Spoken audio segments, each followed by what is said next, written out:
Armenians in Egypt are a community with a long history.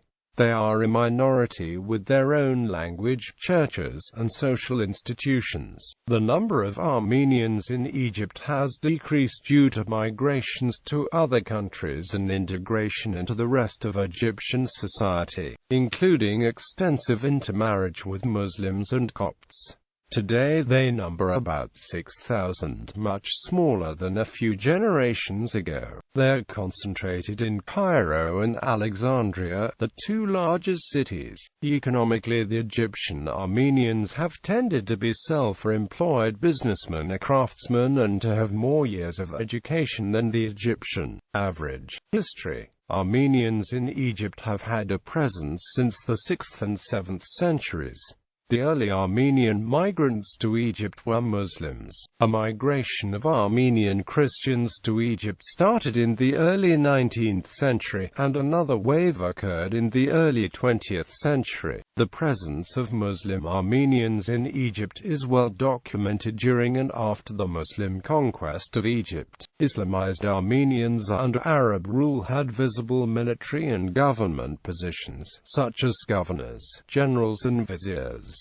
Fatimid period. This was a prosperous period for the Armenians in Egypt, when they enjoyed commercial, cultural and religious freedom. The numbers increased considerably as more migrants arrived from Syria and Palestine, fleeing the advance of the Seljuks westward during the second half of the 10th century. Armenian Muslims started the political life in 1074, with an estimated population of 30,000 Armenians living in Fatimid Caliphate at the time. Mamluk period. Nearly 10,000 Armenians were captured during invasions of the Armenian Kingdom of Cilicia, which took place between 1266 and 1375, and were brought to Egypt as Mamluks as slave soldiers. They were employed in agriculture and as craftsmen. The youngest were educated in army camps following the Mameluki system, and later employed in the army and the palace. At the beginning of the 14th century, a schism occurred in the Armenian Church, which caused Patriarch Sargas of Jerusalem to request and obtain a firman from the Sultan al-Malik al-Nusayr. This brought the Armenians within the Mamluk realm under the jurisdiction of the Armenian Patriarchate of Jerusalem. The schismatic Armenians who came to Egypt were given permission to practice the religion freely. The Patriarch's authority over the Armenian community's private and public affairs was decisive. The churches and those who served them were supported by the generosity of the faithful and the revenues deriving from charitable foundations. Muhammad Ali period. The reign of Muhammad Ali of Egypt witnessed strong migration streams of Armenians to Egypt. Muhammad Ali hired Armenians in government positions, and the Armenians were given great opportunities to contribute to the socio-economic development of Egypt. The era of Muhammad Ali witnessed building Armenian churches in Egypt, one for the Armenian Orthodox and another one for the Armenian Catholics. The number of Armenians immigrants to Egypt around this time is estimated at 2,000. Bofos Yusufian was an Armenian banker and businessman. In 1837, Muhammad Ali appointed Bofos as head of the Divan al-Tihara and overseer of other financial affairs for Muhammad Ali. In 1876, the Armenian Nuba Nubarian became the first prime minister in modern Egypt. Starting from the 19th century, Egypt became one of the centers of Armenian political and cultural life. Many prominent Armenians of that period, including Komitas, Andronik and Martyros Sarian, visited Egypt. The Armenian General Benevolent Union was founded in Cairo in 1906. The first Armenian film with Armenian subject, called Haykakan Cinema, was produced in 1912 in Cairo by Armenian-Egyptian publisher Vatan Zartarian. The film was premiered in Cairo on March 13, 1913, after the Armenian Genocide, forced migration. A landmark of the Armenian migration is the Armenian Genocide, which started on the 24th of April 1915. The Armenian communities in Egypt received some percentage of the refugees and survivors of the massacres in Turkey.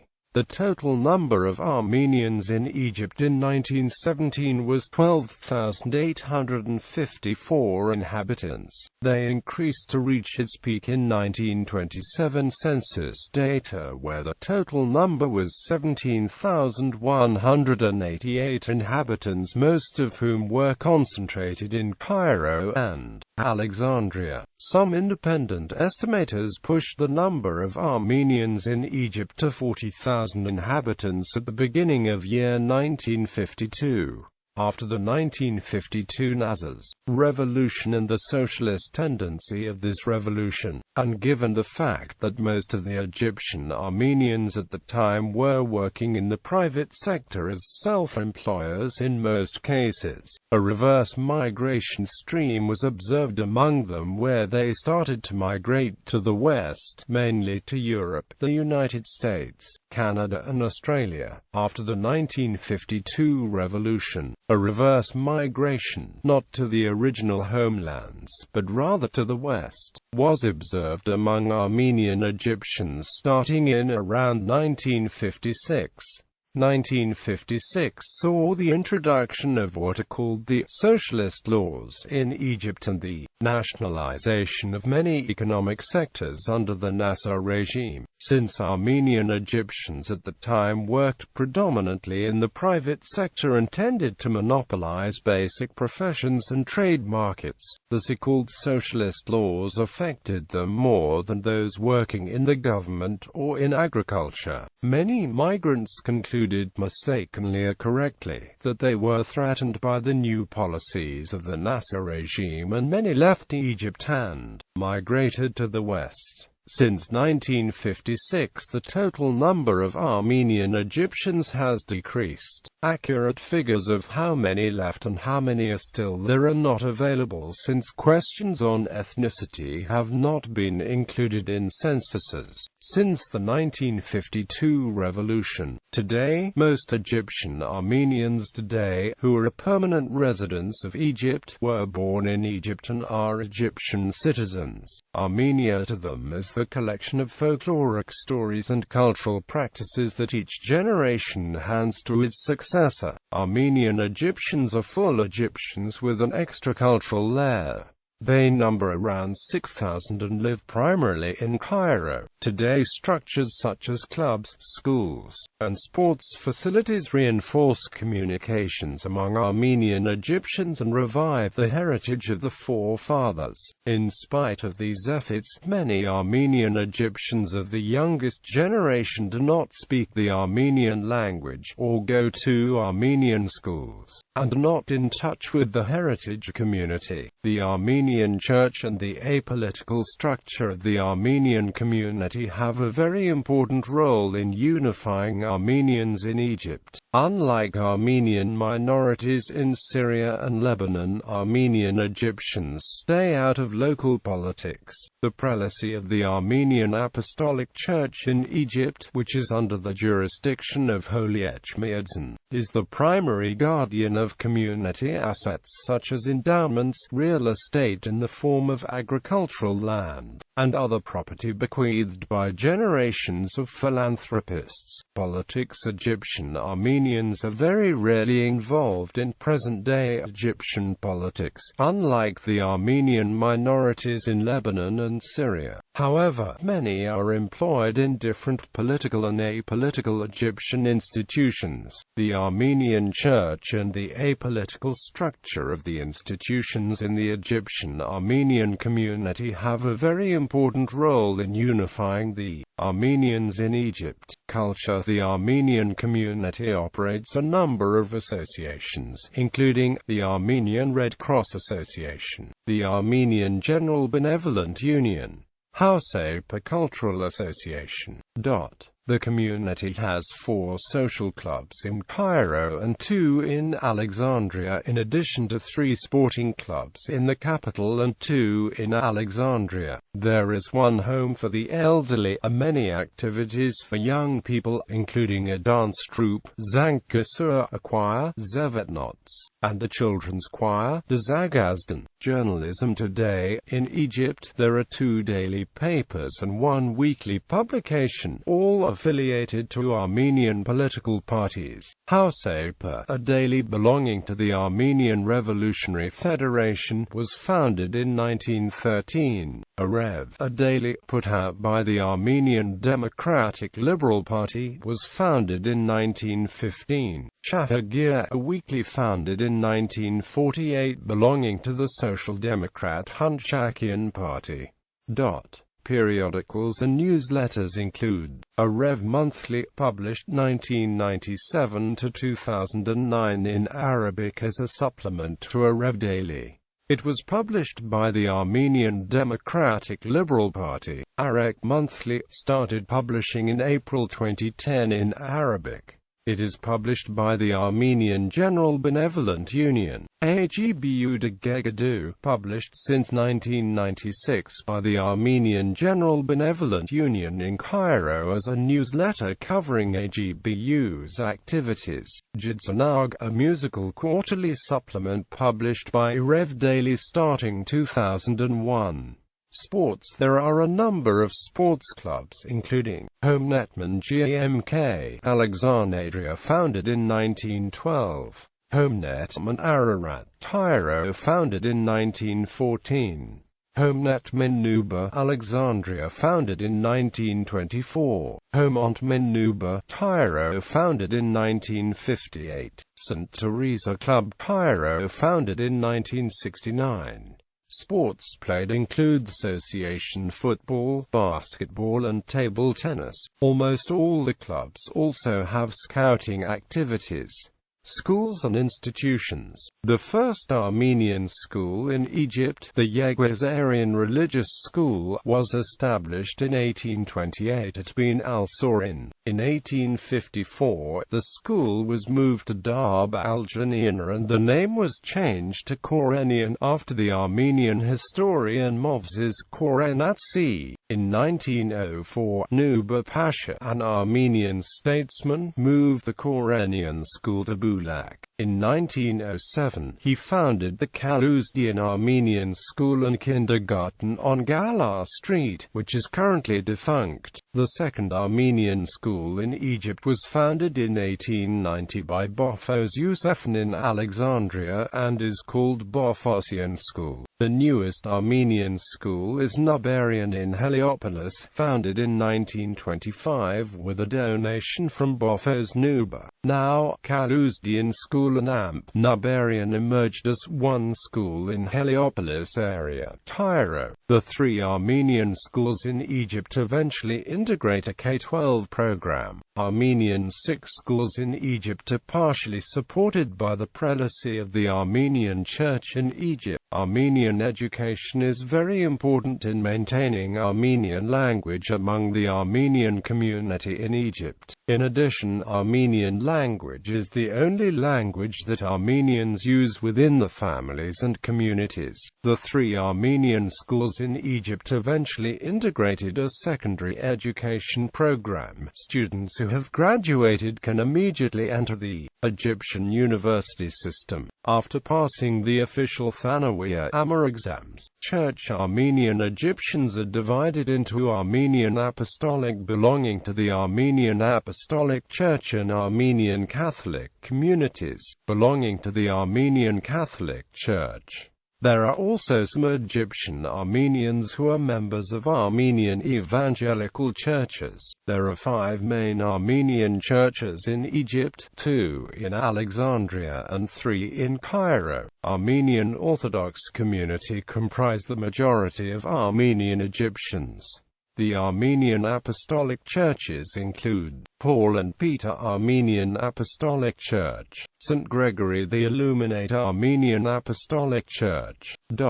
The prelacy of the Armenian Church in Egypt, which is under the jurisdiction of See of Holy Echmiadzin, is the primary guardian of community assets such as endowments, real estate in the form of agricultural land and other property bequeathed by generations of philanthropists. The Armenian Catholic community has two churches: Armenian Catholic Patriarchate and the Church of the Assumption.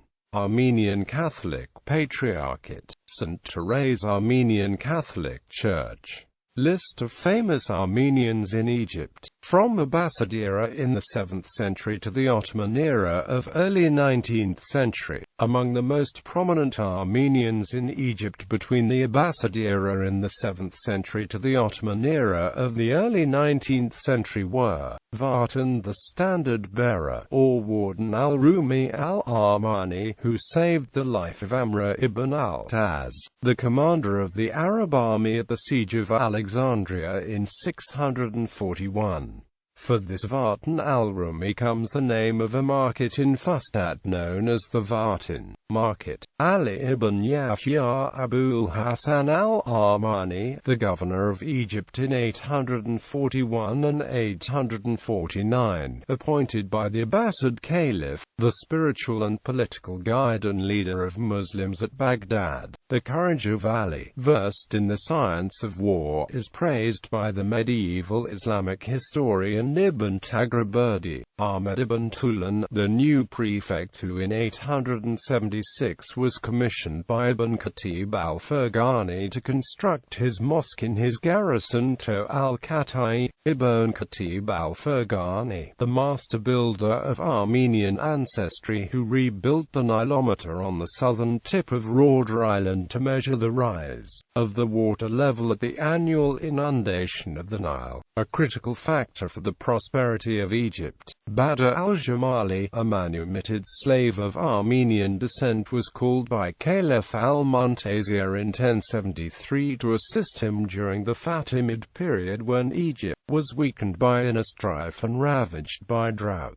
famine and epidemics. Bad's army, composed of mainly Armenian soldiers, is believed to have been formed after the fall of the Bagratuni capital, Arni, when waves of Armenian refugees sought shelter in other countries. Badr al-Jamali was the first military man to become the vizier of the sword and the pen, thus setting the trend for a century of mostly Armenian viziers with the same monopoly of civilian and military powers. At the height of the power, the Armenian vizier could count on the personal loyalty of more than 20,000 men. Ali Fdal, the son of Badr al-Jamali, constructed the Palace of Vezrat, or Dar al-Wizra, besides creating two public parks with exotic gardens, and a recreation area with a man-made lake called Birkat al-Arman, or Armenian Lake. Three brothers, all architects and masons skilled in cutting and dressing stones, who constructed the three monumental gates of Cairo, Bab al-Nasser and Bab al-Fatah in 1087 and Bab Zuwayla in 1092.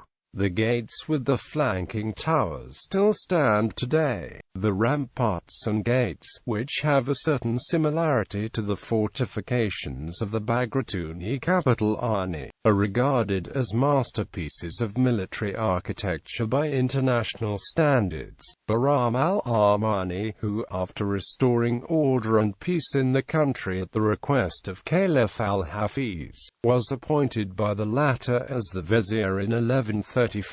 Bahar al-Din Karakush, a eunuch and a Mamluk of the Kurdish general Shirkuh, who in 1176 constructed a fortress, the citadel, on the southeastern ridge of the Mukatam Hills and enclosed the new and old capitals, Cairo and Fustat, within a wall protected by the citadel. Until the middle of the 19th century, the citadel built by Karakush served as the seat of government, fulfilling dual military and political functions. functions. Shagarat al-Dur, a female slave who dazzled everyone with her spectacular display of gold and precious stone ornaments.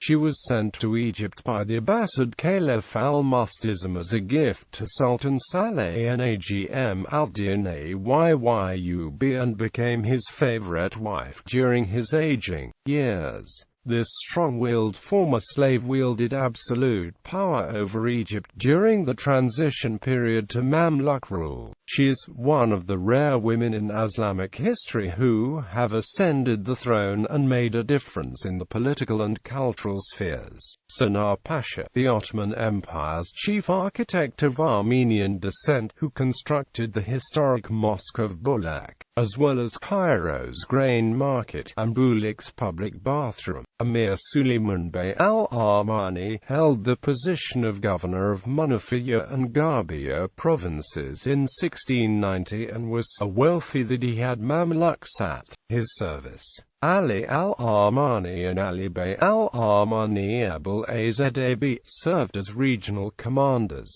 Mustafa Jabati, a Mamluk of Armenian descent from Tbilisi, was a deputy of the Agra chief of Ojak and amassed a great fortune. He bought properties in the Armenian-populated Al-Zuwayla quarter and made donations to Armenians through his sister. He also built a hospice on the top floor of the quarter's street Sarkis Church to shelter Armenian immigrants, pilgrims and migrant workers in need of temporary lodgings. Mohammed Keffiyeh al-Armani, an incorruptible leader who in 1798 was sent to negotiate with Napoleon Bonaparte in Alexandria to spare the population of Cairo. Napoleon was so impressed by the conciliatory tone, the political astuteness, and the diplomatic skill of the Mamluk of Armenian descent that he later appointed him the head of Cairo's political affairs administration. Rustam, a native of Karabakh, was brought to Egypt as a slave soldier. He accompanied Napoleon to France as his bodyguard, fought with the French army at the famous Battle of Austerlitz, and then took part in the conquest of Spain.